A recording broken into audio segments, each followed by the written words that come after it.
Yes, we are live now. Hello friends, this is Himanshi and welcome to Let's Learn. तो discuss करेंगे आज comparatively हम time पर हैं और टाइम पे हो सकते थे बट पता नहीं कुछ ना कुछ एक ऐसे मसला जुड़ जाता है जब भी टाइम पे आने की कोशिश की जाती है. खैर सभी को गुड इवनिंग, नमस्कार, राम राम, सत श्री अकाल, अस्सलाम वालेकुम, what are you feel connected with. Start करते हैं आज का सेशन और पोल सिस्टम को हम कंटिन्यू करेंगे. आज कुछ 20 क्वेश्चंस करेंगे बाकी दिनों से ज़्यादा और थोड़े से हाँ आज एल्बर्ट बेंड्यूरा का बिल्कुल क्या कहें स्वर्गवास कह सकते हैं भारतवर्ष की भाषा में, है ना. तो may his soul rest in peace. चलिए ओम शांति भी बोल सकते हैं, क्या कर सकते हैं, दैट्स हाउ वर्ल्ड वर्क्स. देखिए पेडागोजी प्रैक्टिस सेशन 23rd है ये. पीडीएफ एक ही साथ मिल जाएंगी, 3 4 5 6 जो भी रह गई हैं पिछले सेशंस की. फटाफट से स्टार्ट करेंगे. आज स्पीड में आंसर कीजिएगा, लाइक शेयर अपनी मर्जी से करते रहिएगा, है ना, जो मन करे करिएगा, बट क्वेश्चंस के आंसर ज़रूर कीजिएगा. और फर्स्ट क्वेश्चन की तरफ बढ़ते हैं हम. टेलीग्राम चैनल पे जा करके जुड़ जाइएगा ताकि पीडीएफ वगैरह जो भी मिलती हैं टाइम टू टाइम वो आपको मिलती रहें. फर्स्ट क्वेश्चन देखिए एक बार और विद इन सेकेंड्स आंसर आने चाहिए. आज के जो क्वेश्चंस हैं वो थोड़े फास्ट करने वाले क्वेश्चंस हैं, है ना, और कंपैरेटिवली मुझे तो ईजी लग रहे हैं, बाकी लैंग्वेज या थोड़ा सा आउट ऑफ द बॉक्स हैं. चलिए फर्स्ट क्वेश्चन आपके सामने, तो इसको और हल्का सा छोटा करेंगे. फर्स्ट क्वेश्चन क्या कहता है? फर्स्ट क्वेश्चन कहता है which of the following is the proper option to send the time table to the parents. आपके सामने पोल, आंसर कीजिए. पोल में 4 ऑप्शंस में से कौन सा बेहतर आंसर होगा, बताइए. फटाफट से आंसर कीजिए. बहुत बढ़िया आंसर कर रहे हैं आप लोग, बहुत बढ़िया. ब्लॉग जो हम लिखते हैं वेबसाइट वगैरह पे प्रॉपर अपनी भाषा में, मतलब आप एक अलग ब्लॉग बनाएंगे पेरेंट्स के लिए, चैटिंग करके बताएंगे उनको, सबसे पर्सनल नंबर रख के चैटिंग करेंगे पेरेंट्स के साथ, या फिर फॉर्मली बताएंगे ईमेल करके, या फिर फोरम का इस्तेमाल कर सकते हैं. एक फोरम बनाई जाती है ना इंटरनेट पे, जहाँ पे आप बता सकते हो कहाँ पे क्या है क्या नहीं है, ये वो. देखो बेस्ट तरीका रहेगा इसमें ईमेल, जो कि आप लोगों ने ज़्यादातर आंसर भी किया है. पोल की अगर हम बात करें तो 41% जो आंसर्स हैं वो आपके ईमेल के हैं, और बात सही भी है. आज तो आंसर आप लोग सही कर रहे हैं, समय के साथ बेहतर हो रहे हैं आप लोग. ईमेल क्या हुआ, एक प्रोफेशनल तरीका हुआ बताने का पेरेंट्स को टाइम टेबल के विषय में. ठीक है, क्लियर है बात. आगे बढ़ेंगे, नेक्स्ट क्वेश्चन की तरफ बढ़ेंगे. क्वेश्चन नंबर 2 देखिए. What is the use of drill and practice software. Drill and practice software में बेसिकली क्या होता है? ड्रिल मतलब बार बार रिपीट कराओ उस चीज को जिसको आप चाहते हो कि बिल्कुल रम जाए दिमाग में. ठीक है, ये कई बार रोट लर्निंग को भी प्रमोट कर देता है, बट क्या कर सकते हैं. नेक्स्ट पोल ले लीजिए एक बार. क्वेश्चन नंबर 2 का पोल मैं आपके सामने प्रेजेंट कर देती हूँ ताकि आप आंसर टाइमली कर पाए. बताइए एक बार कि बेनिफिट या यूज क्या है ड्रिल और प्रैक्टिस का. ड्रिल और प्रैक्टिस, जैसे ड्रिल का फॉर एग्जाम्पल है, मतलब फॉर एग्जाम्पल एक एग्जाम्पल ले सकते हैं, क्या ही बोल रही हूँ मैं, कि 2 1 जा 2 2 2 जा 4 बार बार रिपीट कराया जाता है. कोई एक एक्टिविटी कराई आपसे, आपने देखा होगा ड्रिल होती है कई बार जो फायर एक्सटिंग्विशर होते हैं स्कूल्स में उनको यूज़ कराने की. तो बेसिकली यूज क्या है ड्रिल एंड प्रैक्टिस सॉफ्टवेयर का? To practice facts and remember procedures, to make clear understanding of concept, to repeat content till understood, या फिर टू रिमेंबर कॉन्टेंट. देखो समझ में आ गया होगा तभी हम रिपीट करने की बात कर रहे हैं, ठीक है, तो इसलिए सी तो बनेगा नहीं. सी तो बनेगा नहीं क्योंकि जो चीज हम याद कर चुके हैं तब उसको रिपीट कर रहे हैं, या याद करने की प्रोसेस में रिपीट कर रहे हैं. तो टू प्रैक्टिस फैक्ट्स, भाई फैक्ट्स को हम बार बार प्रैक्टिस करेंगे या ड्रिल करेंगे उसका. एंड रिमेंबर प्रोसीजर्स, एक प्रोसीजर आपने सीख लिया कि मान लो एक बोल्ट है, उसको खोलते कैसे, नट बोल्ट जो होते हैं उनको कैसे आप स्क्रू ड्राइवर का यूज करेंगे बार बार. तो वो प्रैक्टिस इसलिए कराई जा रही है कि आप एक तो जो उसमें फैक्ट्स या जो तथ्य इन्वॉल्व हैं वो समझ जाएं, और दूसरा जो प्रोसीजर्स फॉलो किए जाते हैं. फॉर एग्जांपल आप ऐसे राइटिंग भी कर रहे हैं तो उसमें भी मान लीजिए आपको पता है ये स्ट्रक्चर है जिसको फॉलो करना है, बार बार आप इसलिए प्रैक्टिस करते हैं क्योंकि आपके दिमाग में सेट हो जाए कि एप्लीकेशन लिखने का जो फॉर्मेट है वो उसका प्रोसीजर क्या है. पहले एड्रेस आएगा, फिर सब्जेक्ट डालेंगे, फिर ये डालेंगे, फिर कंटेंट आएगा. तो ये जो प्रोसीजर है या फिर फैक्ट्स हैं उनको बार बार इसलिए रिपीट कराया जाता है ताकि दिमाग में हो जाए सेट.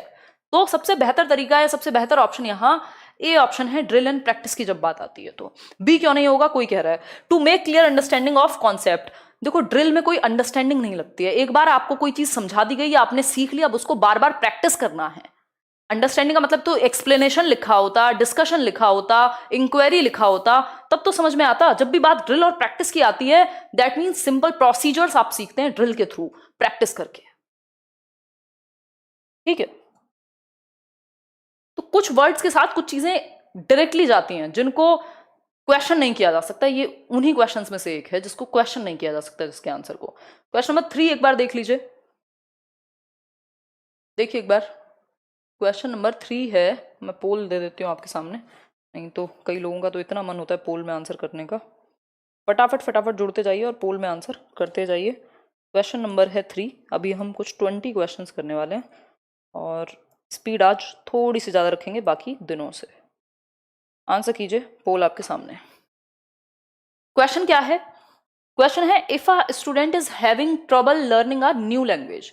एक बच्चे को, यदि एक छात्र को कोई नई भाषा सीखने में समस्या का सामना करना पड़ रहा है, उसको प्रॉब्लम फेस करनी पड़ रही है, तो आप उसकी मदद करेंगे कैसे? नई लैंग्वेज, मान लीजिए आप ही कल को फारसी सीखने लग जाएं, या फिर मैं कहूं आप स्पेनिश सीखने लग जाएं, फ्रेंच सीखने लग जाएं, तो आपको किसी समस्या का सामना करना पड़ेगा। अब इस केस में एज अ टीचर आपको कैसे मदद दी जानी चाहिए? 4 ऑप्शंस अगेन आपके सामने। Practising LSRW while learning a new language. भाई नई भाषा सीखते समय LSRW बोले तो सुनना, बोलना, पढ़ना, लिखना, ये जो कौशल हैं, भाषा के मूल कौशल हैं, प्राइमरी स्किल्स जो हैं, बेसिकली ये 4 बेसिक स्किल्स बोला जाता है इनको, उनको प्रैक्टिस कराया जाए ज्यादा से ज्यादा। अगर समस्या आ रही है तो इन्हीं चारों में से किसी एक में समस्या आ रही होगी। या फिर ग्रोइंग वोकैबुलरी, वर्ड्स भर भर के याद कराए जाए, चाहे मीनिंग पता ना हो।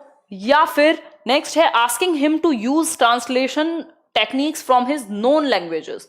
ट्रांसलेट करके समझ ले। फिर वो नई भाषा कैसे सीखेगा अगर सिर्फ ट्रांसलेट करके ही समझता रहेगा आधी जिंदगी? फिर है comparing the grammar of the mother tongue and the new language. Compare करके, उसको भाषाविद थोड़ी बनना है, उसको नॉम चॉम्स्की थोड़ी बनना है कि उसको कंपेयर करके और उसके अंदर की जो मूल तत्व हैं वो निकाल के बाहर लाने हैं। ठीक, बच्चे को तो भाषा सीखनी है, और भाषा सीखने का सबसे बेस्ट तरीका है, कोई भी लैंग्वेज हो, 4 स्किल्स महत्वपूर्ण होती हैं। आप कैसे सीखते हैं? लिसनिंग, स्पीकिंग, रीडिंग और राइटिंग। भाई सुनते हैं उस भाषा को जितना ज्यादा हो सके, फिर बोलना शुरू करते हैं, पढ़ना शुरू करते हैं और लिखना शुरू करते हैं। अगर ये 4 स्किल्स बार बार अच्छे से प्रैक्टिस कराई जाए तो भाषा सीखने में इन्हीं चारों में से कहीं दिक्कत आ रही होगी, ठीक हो जाएगी। ठीक, तो ए ऑप्शन बेस्ट आंसर हुआ यहां पे। अगर देखा जाए 51% आंसर्स आपके ए ऑप्शन के अकॉर्डिंग ही आ रहे हैं, जो कि बहुत ही खुशी की बात है। ठीक, नेक्स्ट क्वेश्चन की तरफ चलेंगे, जो कि होगा क्वेश्चन नंबर 4।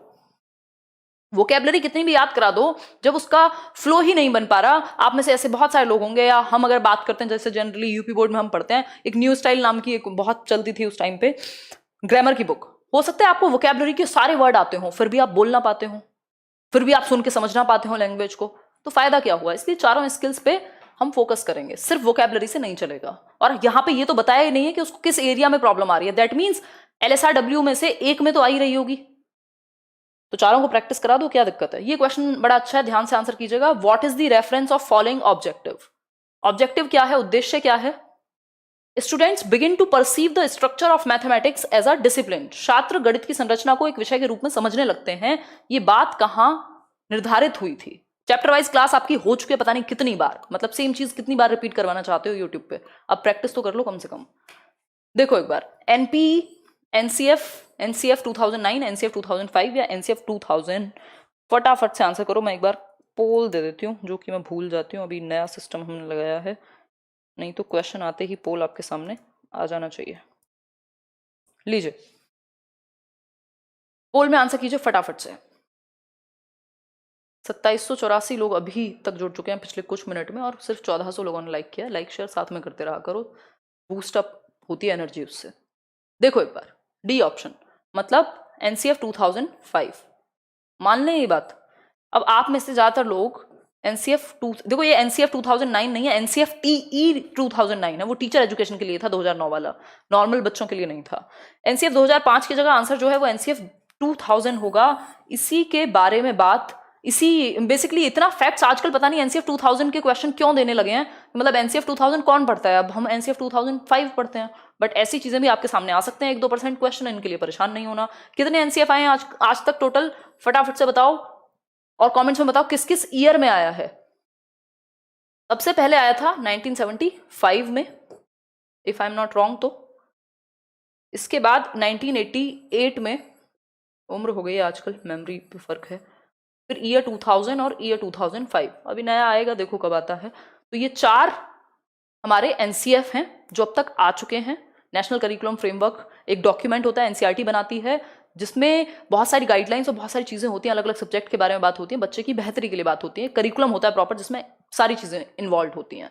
NCFTE यानी national curriculum framework for teacher education year 2009 में आया था, वो NCTE ने बनाया था। NCTE एक संस्था है जिसको national council for teacher education कहते हैं, वो टीचर्स के लिए है, उसको बिल्कुल भी कंफ्यूज नहीं करना NCF से। तो वो टीचर एजुकेशन के लिए था, ये खाली NCF 2009 कुछ नहीं है। ठीक, जिनको याद है बहुत खुशी की बात है, कांग्रेट्स। चलो आगे बढ़ते हैं, 60% आंसर। नेक्स्ट क्वेश्चन पे बढ़ते हैं। नेक्स्ट क्वेश्चन क्या है आपका? क्वेश्चन नंबर 5 पढ़िए एक बार। क्वेश्चन नंबर 5 पढ़िए, मैं पोल आपके सामने दे देती हूँ और आंसर कीजिए फटाफट से। स्पीड आज तेज रखेंगे भाई, पूरा ही फ्लो में हूँ मैं। देखिए एक बार,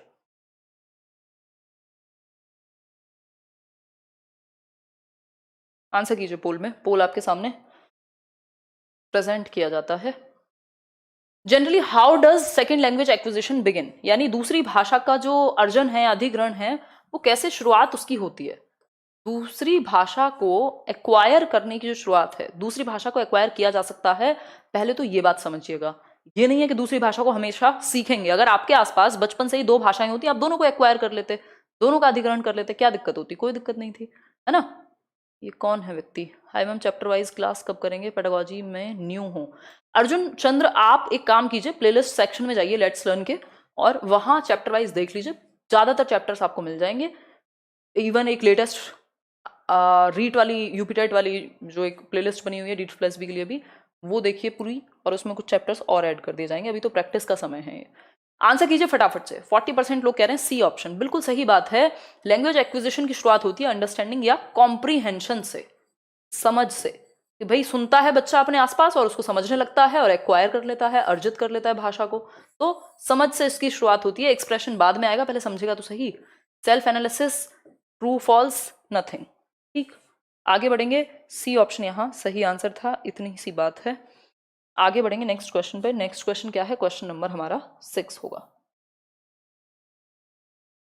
question number 6, according to the 3 language formula what should be the first language, यानी त्रिभाषा सूत्र के अनुसार प्रथम भाषा कौन सी पढ़ाई जानी चाहिए? 3 लैंग्वेज फॉर्मूला, जिसकी बात हुई थी कि भाई 3 लैंग्वेज हम एटलीस्ट पढ़ाएं बच्चों को, और पहली बार इसकी बात हुई थी एनपीई में, फिर कोठारी आयोग भी इस चीज को ही फोकस करता है, और जो अभी नई एजुकेशन पॉलिसी आ रही है वो भी कह रही है कि इसको अच्छे से लागू किया जाए, है ना। लेकिन मदर टंग पे फोकस रहता है, 3 और भाषाओं में। बात हो रही है 3 लैंग्वेज फॉर्मूला, त्रिभाषा सूत्र के अनुसार पहली लैंग्वेज क्या होनी चाहिए, यानी इसमें 3 भाषाओं की बात हुई है, first language, second language and third language. 3 भाषाएं पढ़ाएंगे, फर्स्ट, सेकंड, थर्ड। पहली भाषा क्या होनी चाहिए? पोल में आंसर कीजिएगा, यहां लिख के आंसर मत कीजिए, पोल यूज करिए। दुनिया है गोल, प्लीज यूज पोल। ये हमारा टैग लाइन है इसके लिए। आंसर कीजिए फटाफट से भाई। इंग्लिश पहली भाषा हो, हिंदी, एनी मॉडर्न लैंग्वेज जो 22 भाषाएं आपको बताई थी, या फिर रीजनल लैंग्वेज और mother tongue.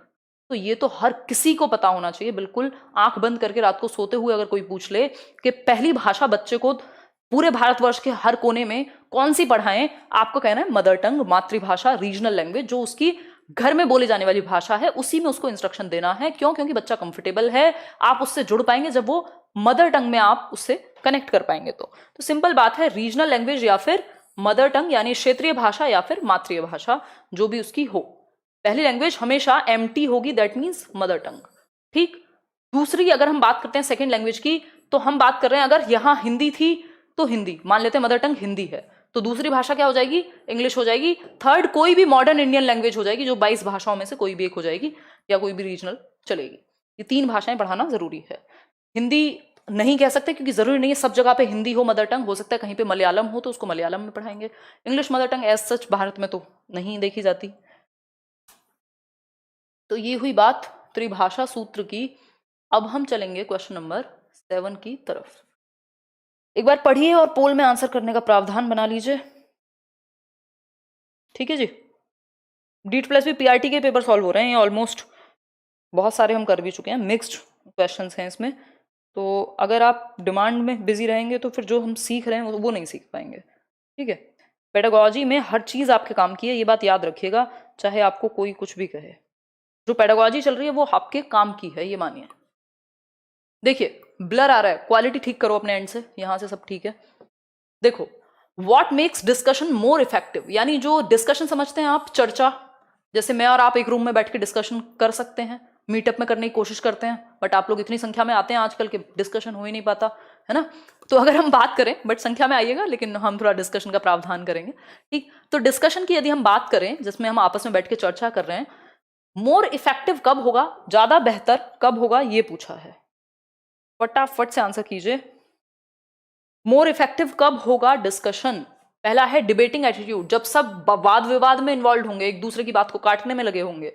Discovering unknown factors and tolerance of views, एक दूसरे के जो विचार हैं उनके प्रति सहनशीलता होगी।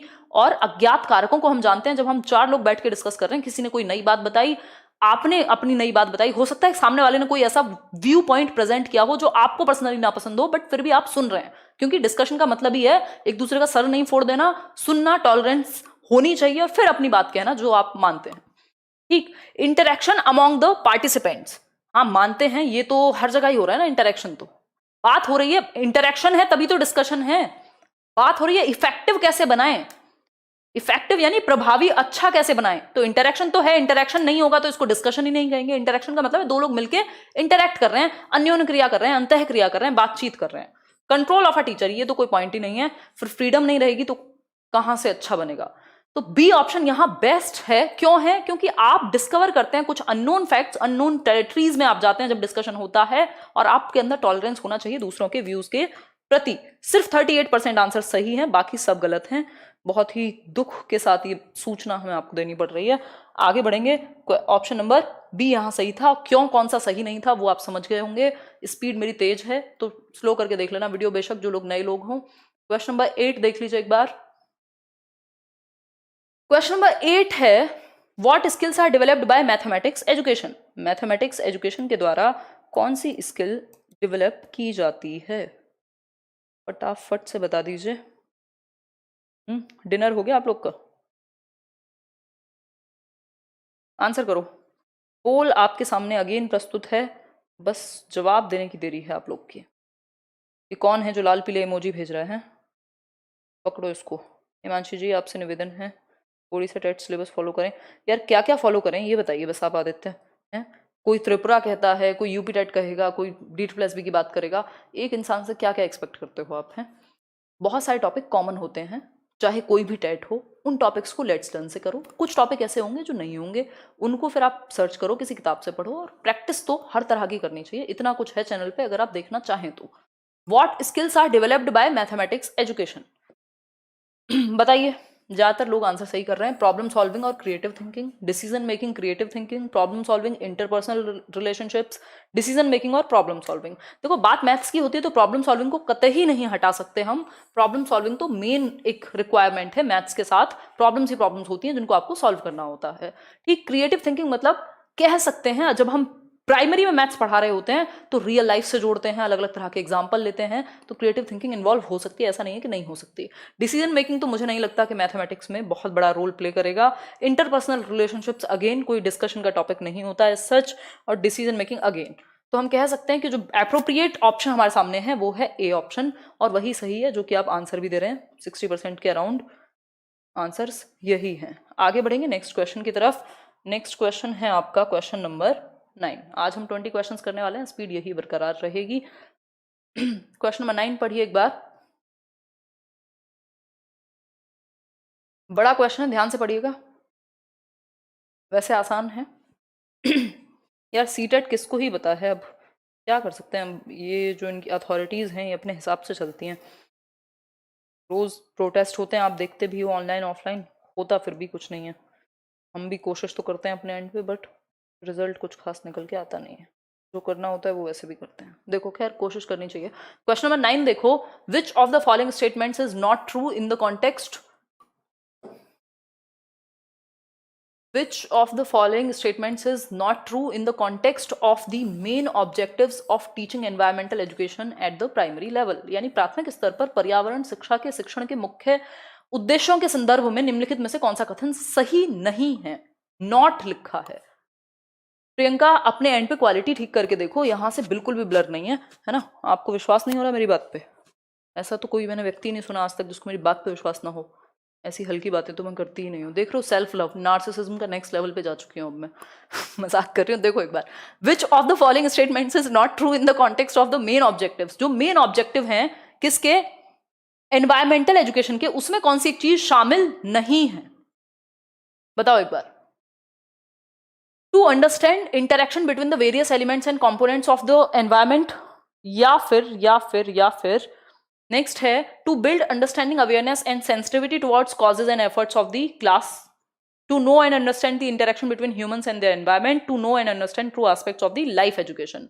आसान क्वेश्चन है यार, गलत आंसर क्यों कर रहे हो हैं? क्या मिलेगा आपको गलत आंसर करके?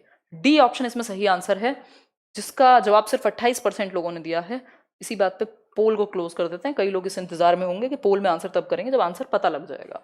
To understand interaction between the various elements and components of the environment. हाँ, एनवायरमेंट में एटलीस्ट एनवायरमेंट की बात नहीं करेंगे तो किसकी बात करेंगे? फिर है B option, to build understanding awareness and sensitivity towards causes and efforts of the class. हाँ बिल्कुल सही बात है, अवेयरनेस और सेंसिटिविटी डेवलप होनी चाहिए एनवायरमेंट के प्रति भी और आपस में बच्चों में भी, क्योंकि एनवायरमेंट पढ़ने का मतलब ये नहीं है सिर्फ एनवायरमेंट के बारे में जानेंगे। To know and understand the interaction between humans and their environment, कैसे ह्यूमंस अपने एनवायरमेंट के साथ इंटरेक्ट करते हैं, कैसे एनवायरमेंट को हमसे नुकसान होता है, ब्ला ब्ला ब्ला। अगर आपने मेरे साथ ईवीएस पढ़ा है तो आपको ये चीज समझ में आ रही होगी। अब आपको लग रहा होगा ईवीएस क्यों करते हैं हम, क्योंकि पूछे जाते हैं आजकल ऐसे सवाल। ठीक, डी ऑप्शन यहां सही है, to know and understand true aspects of the life education. Life education की बात एनवायरमेंट में, ये उद्देश्य मेन नहीं है। ठीक है जी, एक बार देख लो फिर आगे बढ़ेंगे। बहुत सारा क्लास छूट गया, कौन है ये व्यक्ति, हेल्प मी। कोई बात नहीं, मनु एजुकेशन एक काम कीजिएगा, अभी फिर से देख लीजिएगा जब सेशन समाप्त हो जाए। आज हमने जल्दी शुरू कर दिया, 9:30 पे शुरू करेंगे डेली अब, है ना। चलिए क्वेश्चन नंबर 10 पे चलते हैं। Which of the following is not an effective way to help rejected children. Rejected children मैंने उस दिन आपको बताया था, रिजेक्टेड चिल्ड्रन वो बच्चे हैं जिनको एक्सेप्टेंस नहीं मिलता क्लासरूम में, जिनको पीयर ग्रुप अपने पास नहीं बिठाना चाहता, अलग थलग रहते हैं बेचारे।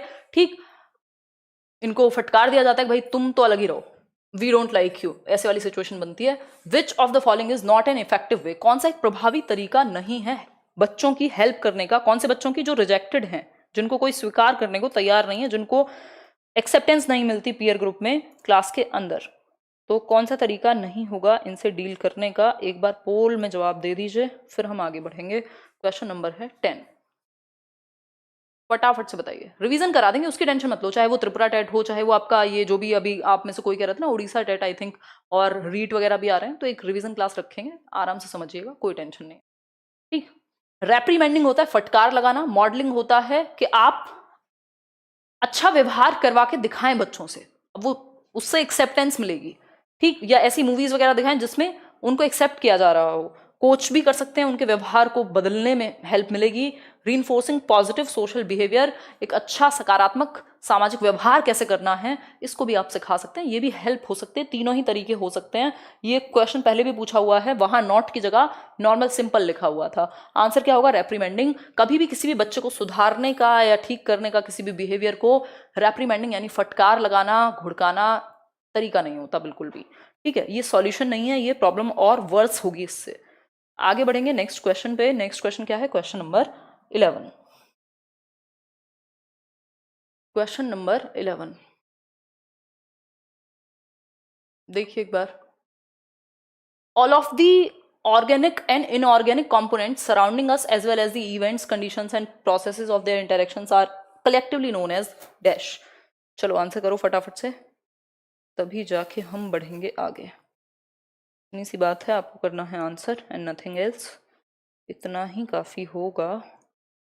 लेट मी सेंड यू पोल। चलो आंसर करो फटाफट से, जल्दी से आंसर करो भाई। सिंपल बात है ना, ऑर्गेनिक एंड इनऑर्गेनिक कंपोनेंट्स कहाँ होंगे? एनवायरमेंट में ही होंगे या कहीं और दूर दूसरे सराउंडिंग में होंगे? सराउंडिंग की बात हो रही है, आसपास जो इवेंट हो रहे हैं, कंडीशंस हैं, इंटरेक्शंस हैं, कलेक्टिवली इनको क्या कहेंगे? इनको कहेंगे एनवायरमेंट। इसमें भी कई लोग इसको इकोसिस्टम कह रहे हैं, जो कि पार्ट है एक तरह से एनवायरमेंट का। तो क्यों ऐसी गड़बड़ कर रहे हो भाई? है आंसर क्या है? सिंपल, पर्यावरण कहलाएगा ये। अगर आप एक इंक्लूसिव वे में देखोगे, जो एक लार्जर एस्पेक्ट में अगर आप देखोगे, तुरंत आंसर बदल देते हो ना, जैसे मैं बताती हूँ। फिर आगे बढ़ते हैं नेक्स्ट क्वेश्चन की तरफ। नेक्स्ट क्वेश्चन आपके सामने हम प्रेजेंट करते हैं। होपफुली आप आंसर को सही तरीके से बताएंगे। क्वेश्चन नंबर 12 देखिए एक बार। The main objective of teaching environmental studies is dash for the students. भाई ईवीएस पढ़ाने का मेन ऑब्जेक्टिव है क्या, ये बता दीजिए। करा देंगे रीड प्रीवियस ईयर पेपर, और बताओ आंसर करो। चलो पोल ले लो, इसी बात पे लटक जाओ। क्वेश्चन नंबर 12, लाइक शेयर भी करते रहना साथ में, बार बार याद दिलाना पड़ता है आप लोगों को। बहुत बढ़िया। 1000 लोग तो ऐसे ही देख रहे हैं, लाइक भी करने को राजी नहीं है।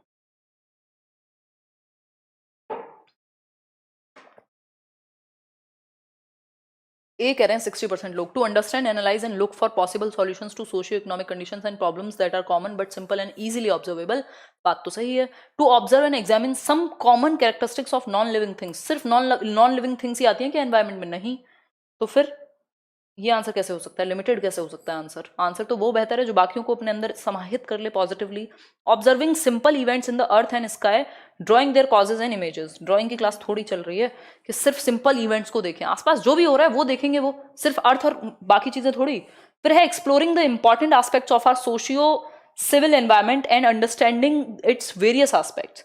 सोशियो सिविल नहीं, हर तरह के एनवायरमेंट में जो भी हो रहा होगा आपके आसपास, एनालाइज करे बच्चा, अंडरस्टैंड करे, पॉसिबल सॉल्यूशंस की तरफ जाए, समझे आसपास की परिस्थिति को। जैसे हम बात कर रहे हैं सोशियो इकोनॉमिक कंडीशंस की भी इवन बात आती है जब आप पढ़ते हैं EVS 3rd 4th 5th class की, तो उसमें काला हांडी की बात हुई है, जहां थोड़ा ये बात हुई है कि वहां कितना भुखमरी है, परेशानी है, जबकि वहीं चावल ग्रो होता है। तो ऑलमोस्ट हर तरह की सिचुएशन एनवायरमेंट में पढ़ाई जाती है, चाहे वो सोशल साइंस से रिलेटेड हो, साइंस से रिलेटेड हो या एनवायरमेंट से रिलेटेड हो। तो बच्चों को एनालाइज करना आना चाहिए, बाकी चीजें आनी चाहिए। आंसर आपका सही है इसमें, 61% आंसर आपका ए ही है जो कि सही आंसर है। क्वेश्चन नंबर हम 13 पे चलेंगे फटाफट से। क्वेश्चन नंबर 13 देखिए।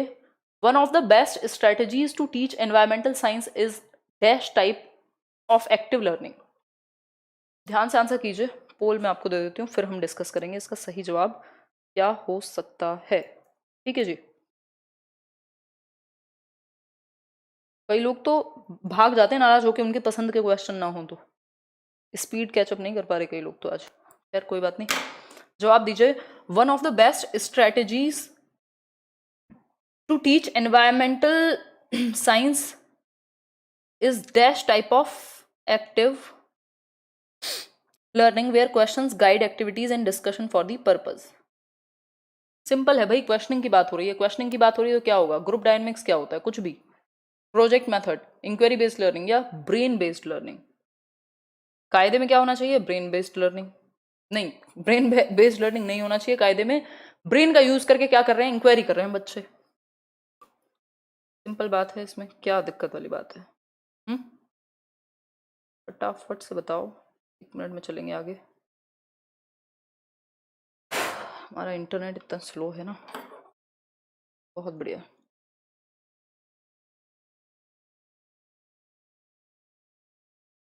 चलिए बहुत खुशी की बात है, इस बात पे आगे बढ़ जाते हैं। आंसर इसका होगा इंक्वायरी बेस्ड लर्निंग। बच्चे क्या कर रहे हैं? ब्रेन का यूज करके इंक्वायरी कर रहे हैं, क्वेश्चंस पूछ रहे हैं, एक्टिव हैं। तो बेस्ट मेथड कौन सा होगा? इंक्वायरी। वैसे भी एनवायरमेंट के लिए मेथड बेस्ट रहता है, ये अभी हमने कुछ ही दिन पहले करा था, अगर आप भूल गए हो तो। ठीक है जी, आगे बढ़े नेक्स्ट क्वेश्चन की तरफ। नेक्स्ट क्वेश्चन की तरफ बढ़े। Question number 14।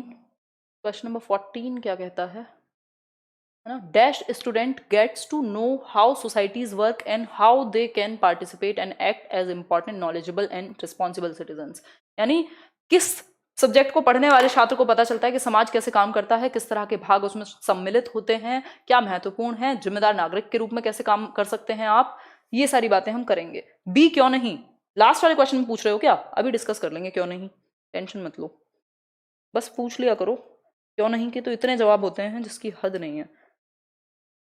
5 साल हो जाएंगे अक्टूबर में, अगर क्यों नहीं का जवाब ना निकले 5 साल में, तो फिर क्या फायदा है जीने का। दीजिए जवाब, आपके सामने पोल प्रस्तुत है। प्रोजेक्ट मेथड क्यों नहीं, ये कह रहे हो ना? क्वेश्चन पढ़ा नहीं शायद आपने ध्यान से। प्रोजेक्ट मेथड कब जनरली आंसर होता है? जब ग्रुप की बात हो रही हो, जब कुछ खोज करने की बात हो रही हो, है ना? भूल जाते हो कि पूछा क्या है। डैश स्टूडेंट्स, भाई अपनी मर्जी से मत चलाकर, थोड़ा हमारी भी सुन लिया कर। आप कितने लोग देख रहे हैं? 3600 3800 लोगों में बोर्ड बेइज्जती करा रहा है, बताओ। dash students get to know how societies work and how they can participate knowledgeable and responsible citizen कैसे बनेंगे? सिंपल बात है, सोशल साइंस पढ़ के बनेंगे, सोशल वर्क करके नहीं। ठीक, ये तो इसमें इन्वॉल्व हो जाएगा। क्लियर है बात? कई चीजें पूछी हैं इसमें। अब ये फैक्चुअल क्वेश्चन है, इसको मैं आपको कितना भी मोल्ड करके बता दूं, मतलब वही रहेगा जो पूछा गया है कायदे में, तो है ना। भाई जो सोशल साइंस पढ़ेगा वो सिविक्स भी पढ़ेगा, वो ज्योग्राफी भी पढ़ेगा, वो हिस्ट्री भी पढ़ेगा, वो पॉलिटी भी पढ़ेगा, तो सारी चीजें अपने आप आ गई। सिंपल बात है। कई बार तो ऐसा लगता है कि लड्डू क्वेश्चन को एक्सप्लेन करा रहे हो। फिर देखो क्वेश्चन नंबर 13, बता दिया था ना इसका, तो प्रोजेक्ट मेथड क्यों नहीं होगा। चलो फिर भी एक बार पढ़ लो इस क्वेश्चन को। क्वेश्चन है आपके सामने, आंसर तो सही दे रहे हो आप लोग आज। One of the best strategies to teach environmental science is dash a type of active learning where questions guide activities and discussion for the purpose. Questions guide activities मतलब question based, questioning based, inquiry based बात हो रही है, discussion based बात हो रही है, तो इंक्वायरी बेस्ड लर्निंग होगी। अगर यहीं पे लिखा होता क्वेश्चंस की जगह पे कुछ एक्सप्लोर करेंगे, ग्रुप में सीखेंगे, कोई प्रोजेक्ट उन्हें दिया है एक्सप्लोर करने को, जिसमें वो ग्रुप में मिलकर कुछ नया तैयार करेंगे, तब तो समझ आता है ना, डिस्कवर करेंगे। प्रोजेक्ट मेथड के लिए वो सब बातें आती हैं। यहाँ क्वेश्चनिंग को प्रोजेक्ट मेथड से नहीं जोड़ सकते। जब तक फील्ड में काम ना हो तब तक प्रोजेक्ट मेथड नहीं है, मतलब बच्चे एक्टिव ना हो ग्रुप्स में। यहाँ पे इंक्वायरी की बात हो रही है, क्वेश्चनिंग बेस्ड बात हो रही है। सिंपल बात है, वर्ड्स को पकड़ोगे नहीं तो कैसे चलेगा।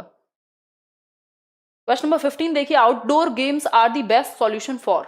आउटडोर गेम्स बेस्ट सॉल्यूशन कैसे हैं, सबसे अच्छा समाधान क्यों है। नेक्स्ट क्वेश्चन का पोल आपके सामने प्रेजेंट किया जाता है। ब्लर नहीं है, अपने एंड पे चेक कीजिए, यहां से एकदम करेक्ट है, करेक्ट। अगर विश्वास नहीं होता है तो ये देखिए, मैं पोल तो दे ही रही हूं आपको इसके थ्रू, पता नहीं इसमें दिख रहा होगा या नहीं, बिल्कुल क्लियर है ना। चलो आगे बढ़ते हैं। देखिए एक बार क्वेश्चन नंबर 15 देखिए, पोल दे देती हूं मैं। Question number 15 A B C, थोड़ा आगे हो जाती हूँ दिख नहीं रहा होगा, और डी। देखो एक बार फटाफट से बताओ। 360p पर मत देखो भाई, थोड़ी बढ़ा लो क्वालिटी, थोड़ा इंटरनेट खर्च हो जाएगा। Outdoor games are the best solution. बाहर जाके जो खेलना है, आउटडोर गेम्स आप समझते हैं, क्रिकेट हुआ, और वैसे तो इंडोर होता है आपका बैडमिंटन, बट उसको भी हम आउटडोर ही बना के खेलते हैं, तो आउटडोर मतलब बाहर जब खुले में आप खेल रहे हैं। Developing psychomotor skills among the students, यानी मन और फिजिकल एक्टिविटी इन्वॉल्व होती है। मेकिंग स्टूडेंट्स हेल्दी, हाँ ठीक है ये बात भी। Keeping students away from mobiles and technology, ये उद्देश्य तो नहीं होता, बट हाँ ठीक है मान लेते हैं, ये बात भी सही है।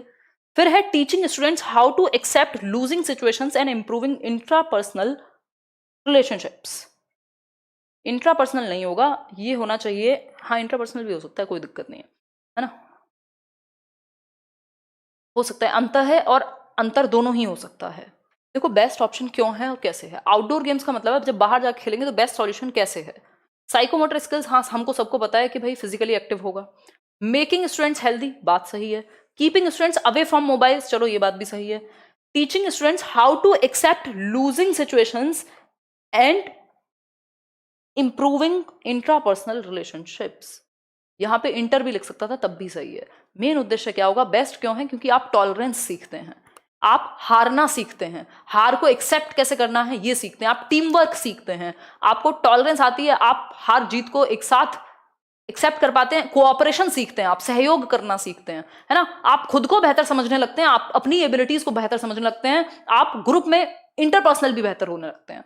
तो ऑब्वियसली ये जो चार हल्के हल्के ऑप्शंस थे, तीनों ही सही थे, बट बेस्ट नहीं हो सकते, क्योंकि मेन उद्देश्य, जब आपने फिजिकल एजुकेशन भी कभी पढ़ा होगा तो आपको पता होगा, स्पोर्ट्स के थ्रू टीम स्पिरिट आती है, कोऑपरेशन आता है, टॉलरेंस आती है, ये सारी चीजें आती हैं। फिजिकली तो हम फिट होते ही हैं ऑब्वियसली, वो तो अंडरस्टूड ही है यहाँ पे, ठीक है।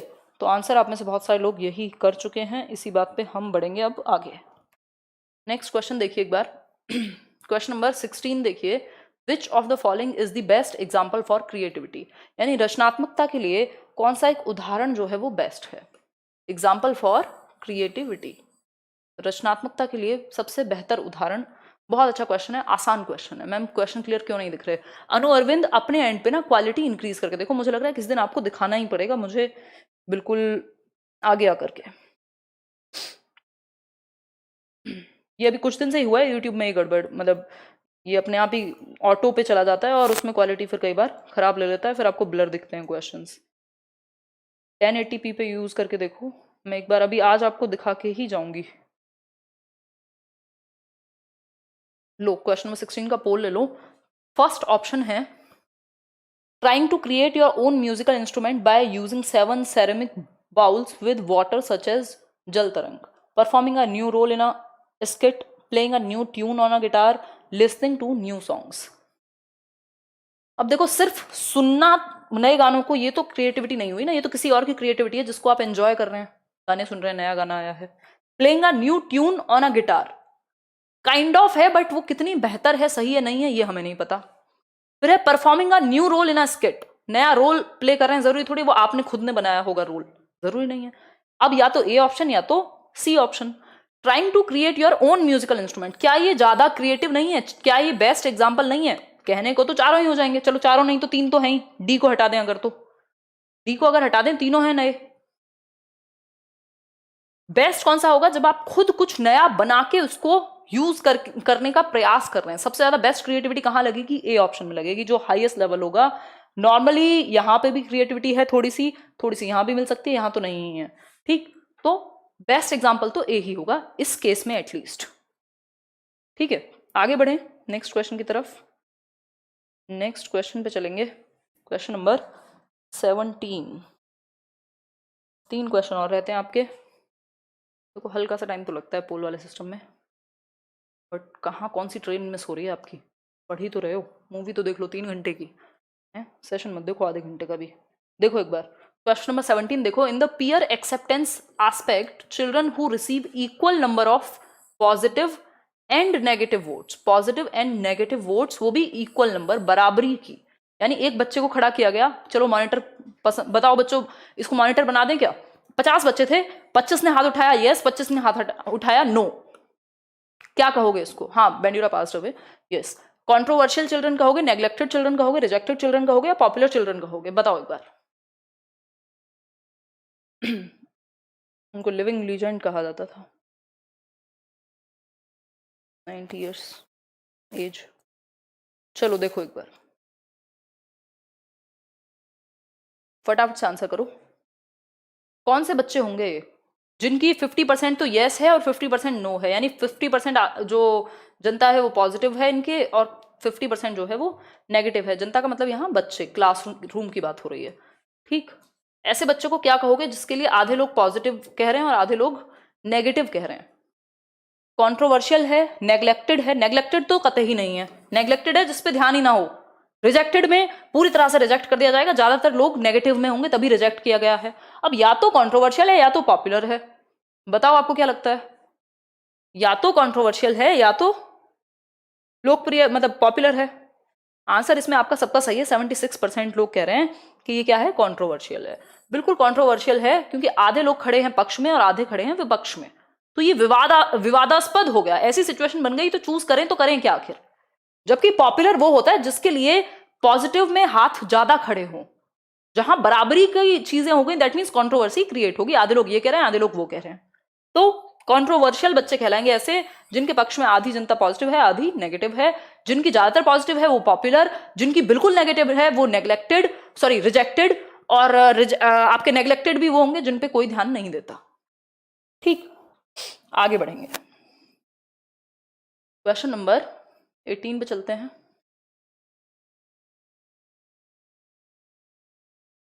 What causes early adolescence to appear out of proportion? ये बड़ा अच्छा क्वेश्चन है, ध्यान से पढ़िएगा, आंसर कीजिएगा, फिर आगे बढ़ेंगे। कोई कह रहा है ma'am I am first time joining live session, Rakhi Baghel, नाम तो ऐसा लग रहा है आपका पढ़ा पढ़ा सा, चलो फिर भी वेलकम है आपका अगर आप पहली बार आई हैं तो। आप आई बाहर आई, अब बाकी लोग कहेंगे हमारे आने से नहीं आई क्या बाहर, आपके आने से आंधी आई तूफान आया। देखो एक बार पीछे मार रही हूं मैं। What causes early adolescence to appear? What causes early adolescence? Early adolescence आप समझते हैं 11-12 साल की उम्र वाली बात चल रही है। आउट ऑफ प्रोपोर्शन मतलब आपको दिख रहा है अचानक से बढ़ने लग गए, कहीं से भी हाइट बढ़ रही है बहुत तेज, सर छोटा दिखने लगता है क्योंकि बॉडी बड़ी हो रही है, तो प्रोपोर्शन थोड़ा गड़बड़ा जाता है। सेफेलोकॉर्डल डेवलपमेंट है, टॉप ग्रोथ है, रिवर्स सेफेलोकॉर्डल प्रॉक्सिमोडिस्टल है, क्या है? आंसर कीजिए। सोनू मीना को इतनी चिंता है मेरी शादी की, कुछ और काम सोच लेते, ये तो एटलीस्ट मुझे सोच लेने दो। मैंने इसका पोल दे दिया था क्या? चलो एक और बार ले लो भाई, क्या कर सकते हैं। आंसर करो, चलो इसका आंसर करो, फिर हम बढ़ेंगे आगे। डी प्लस बी पीआरटी में आ चुके हैं इमरान, इनमें से ज्यादातर क्वेश्चंस। आप ये कह रहे हो ना, कई लोग तो इसी कंफ्यूजन में है कि ये क्वेश्चन हमारे पेपर में काम आएंगे या नहीं आएंगे। अरे यार पेडागोजी पढ़ रहे हो, कौन सा संस्कृत पढ़ रहे हो कि बिल्कुल अलग सब्जेक्ट हो गया, कहीं से भी आ सकता है, क्यों नहीं आ सकता।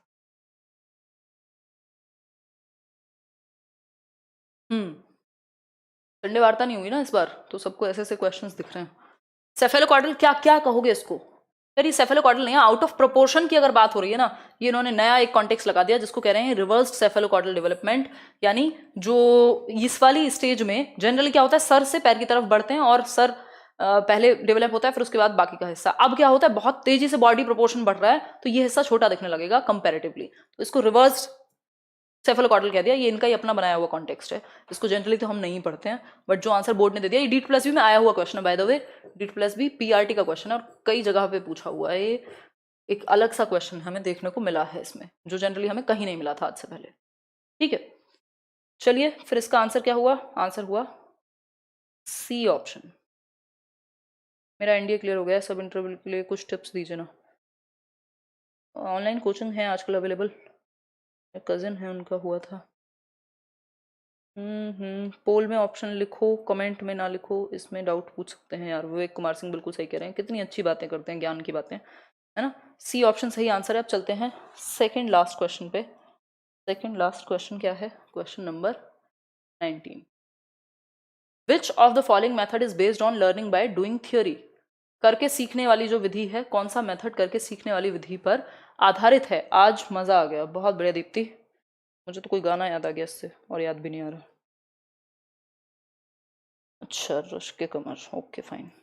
देख लो, मुझे एक तो बातों से गाने याद आते हैं, मेरे साथ दिक्कत ही है, हर सिचुएशन के लिए गाना मेरे दिमाग में तैयार रहता है। पुराने लोगों के सामने बोल के देखो, मेरी नानी ना नाराज हो जाती है, कोई शब्द यूज कर दे घर में, मजा। अभी अभी अभी हम लोग ज्यादा कूल हो गए हैं कि हम क्लास में ऐसी ऐसी बातें कर रहे हैं, देख रहे हो आप, ये आप ही लोग कर रहे हो, मैंने कुछ नहीं किया, मैंने तो बस बढ़ावा दिया।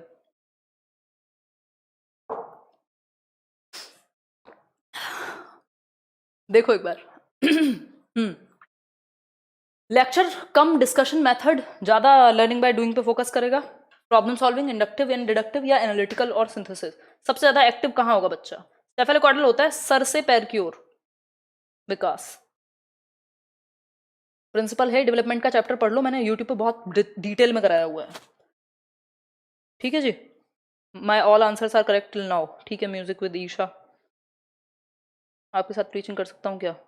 विकास यहाँ तो सही चल रहा है, मतलब आप लोग ज़्यादातर मेरे सेशन देखना चाहते हैं, तो अब फिर मतलब कुछ क्लियर कट आंसर नहीं है, अगर कोई अपॉर्चुनिटी होगी तो मैं बताऊंगी। चलो इसी बात पे आगे बढ़ जाते हैं। कुछ लोगों को इतनी हंसी आ रही है ना, जिसकी हद नहीं है। हाँ आप ही करते हो, मैं कुछ नहीं करती हूँ, ज्योति सिंह। हाँ, एल्बर्ट वेनियूरा इज नो मोर। चलिए फिर, थैंक यू अंश, थैंक यू दीप्ति। आंसर क्या होगा इसका, फटाफट से बताओ। आंसर होगा प्रॉब्लम सॉल्विंग मेथड। भाई जब बच्चा सबसे ज्यादा एक्टिव कब होगा? जब वो खुद समस्या का समाधान निकाले। सिंपल बात है। बैठ के चर्चा करना और एक्टिवली समाधान निकालना, कौन ज्यादा बेटर है? जो भाषण दे रहा है या फिर जो कर रहा है काम को? जो कर रहा होगा, तो ये ज्यादा एक्टिव हुआ है बच्चा, यहाँ पे ज्यादा एक्टिव हुआ, बजाय कि सिर्फ डिस्कशन करने की बजाय। इंडक्टिव डिडक्टिव में भी हम एक तरह से कोई चीज खोज के निकालते हैं, किसी पे चर्चा करके निकालते हैं, जरूरी नहीं, बट प्रॉब्लम सॉल्विंग में ऑब्वियसली ज्यादा एक्टिव होगा इन दोनों से। कई बार इंडक्टिव डिडक्टिव में पहले से एग्जाम्पल प्रस्तुत होगा। ठीक, एनालिटिकल सिंथेसिस मेथड सबसे ज्यादा एक्टिव प्रॉब्लम सॉल्विंग, क्योंकि बच्चा एक्टिव है भैया, इसलिए बी नहीं होगा, मतलब बी ही होगा, बाकी ऑप्शन नहीं होंगे। 51% आंसर यही दे रहे हैं। मैम आपके वीडियो क्लिप्स अपलोड कर सकता हूँ क्या? यार कुछ टेढ़ा मेढ़ा तो अपलोड करना मत देखो, और एज सच कोई ऑफिशियल परमिशन तो नहीं है, बट बहुत सारे लोगों ने बनाए हुए हैं और अभी मेरा कोई मन नहीं करता उनको छेड़ने का, तो ठीक है, जैसे आपको ठीक लगे। Good evening ma'am Neetu. Hello Neetu, first class में आपका वेलकम है। हम हंसी मजाक करते हैं तो थोड़ा दिल पे मत ले जाइएगा। चलिए लास्ट क्वेश्चन है आज के लिए, बहुत बातें बातें हो गई हैं। ठीक है ठीक है ठीक है ठीक है ठीक है। चलिए आगे बढ़ते हैं। अब आंसर क्या है? Problem solving method. चलिए नेक्स्ट क्वेश्चन पे चलेंगे, जो कि आज का आखिरी सवाल है, और आप लोग के साथ सोने जा सकते हैं क्वेश्चन नंबर 20 के साथ करके इसको। How can you observe a student for gardening activities? भाई एक बच्चा है जो गार्डनिंग कर रहा है, जो बागवानी की एक्टिविटी में इन्वॉल्व है, उसको आप कैसे ऑब्जर्व करेंगे? बताइए। एक मिनट रुको, नया पोल ले लो। एक तो आप लोगों के कमेंट पढ़ने में इतने खुशी का आभास होता है। पीरियड नोटिफिकेशन भाई हम ही। प्रॉक्सिमो डिस्टल होता है सेंटर से बाहर की तरफ जाना। एक बार डेवलपमेंट की वीडियो देख लो, अभी रिसेंटली यूट्यूब पे डिस्कस किया हुआ है। मैं एक बार पोल में इसमें भी दे दूंगी कार्ड में। अगर इतनी बेसिक बात नहीं पता तो फिर लेट्स लर्न पे तो आप अपनी और मेरी दोनों की नाक खतरे में है ना? और अभी डिस्कस कर लेंगे, चलो एक बार, कोई बात नहीं, आप क्यों कष्ट करोगे देखने का। एक बार पोल में आंसर कर लो। पहला ऑप्शन है right from the beginning till the end of the activity, यानी गतिविधि की शुरुआत से अंत तक आप एक बच्चे को बागवानी करते हुए ऑब्जर्व करोगे, अवलोकन करोगे उसका। या फिर while preparing for gardening activities, यानी बागवानी गतिविधियों की तैयारी करते समय during his activity time after completion of the gardening task. बताइए एक बार, आपको ऑब्जर्व करना है एक बच्चे को जब वो गार्डनिंग की एक्टिविटी कर रहा है, ये देखने के लिए कि वो कितने बेहतर तरीके से करता है, कैसे करता है, उसकी विशेषताएं क्या हैं, उसकी कमियां क्या हैं, कैसे इंप्रूव किया जा सकता है। एज अ टीचर आप क्या कर रहे हैं? ऑब्जर्व कर रहे हैं। ठीक, कैसे हो मेरी दीदी? एकदम बढ़िया दीदी। Right from the beginning till the end of the activity while preparing for gardening activities. भाई जब प्रिपेयर करे तब भी देखो, जब एक्टिविटी कर रहा हो ड्यूरिंग तब भी देखो, कंप्लीशन हो जाए तब भी देखो। तो शुरुआत से आखिर तक देखो, right from the beginning till the end of the activity. Best answer हो गया। भाई आप पूरा देख पाओगे ना कि उसने कैसे प्लान किया एक्टिविटी को, कैसे उसने परफॉर्म किया, बाद में जब कंप्लीट हो गई तो कैसे आपने क्या एनालाइज किया। सिंपल बात है, ए ऑप्शन मच बेटर है। बी पे क्यों ध्यान है आपका? फिर वाइल प्रिपेयरिंग फॉर गार्डनिंग क्यों? शुरुआत से जब प्रिपेयर किया, जब परफॉर्म किया, जब कंप्लीट हुआ, तीनों टाइम पे देखो। तो right from the beginning till the end. ठीक है जी, इतनी बात क्लियर है या कोई दर्द दुख है बाकी अभी? नहीं, यूपीएसआई की प्रिपरेशन तो नहीं होती जी, हम टीचिंग की ही प्रिपरेशन करते हैं यहाँ पे। तो आज आउट ऑफ 20 कितना ठीक हुए क्वेश्चंस आपके? कितना ठीक नहीं, कितने ठीक हुए ये बता दीजिए। सेशन पसंद आया हो तो लाइक शेयर किए बिना मत जाइएगा, पाप लगता है। और सब्सक्राइब भी ना किया हो तो वो भी कर लीजिएगा, है ना? आपके आसपास जो लोग तैयारी कर रहे हो टीचिंग एग्जाम्स की, उनको बोलिएगा पढ़ लें आके लेट्स लर्न से। पीडीएफ आपको यहाँ मिल जाएगी, 1-2 दिन में मिल जाएगी, टेंशन वाली बात नहीं है। आज के लिए इतना ही। आउट ऑफ नोवेयर नहीं, आउट ऑफ 20 क्वेश्चंस आज आपने कितने सवालों का सही उत्तर दिया? कौन बनेगा करोड़पति तो चल नहीं रहा, देखो ये। ठीक, ये बता दीजिए। फिर एक बार लास्ट पोल, कैसा लगा आपको सेशन, ये भी बता के जाइएगा। एक पोल मैं आपको दे देती हूँ, 13-17 कमेंट्स में बता दीजिएगा लास्ट में। चलो मैं एक पोल और दे रही हूँ आपको। How was the session?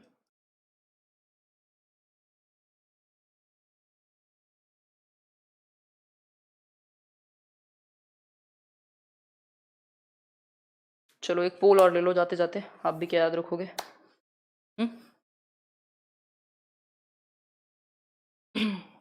आगे बढ़े।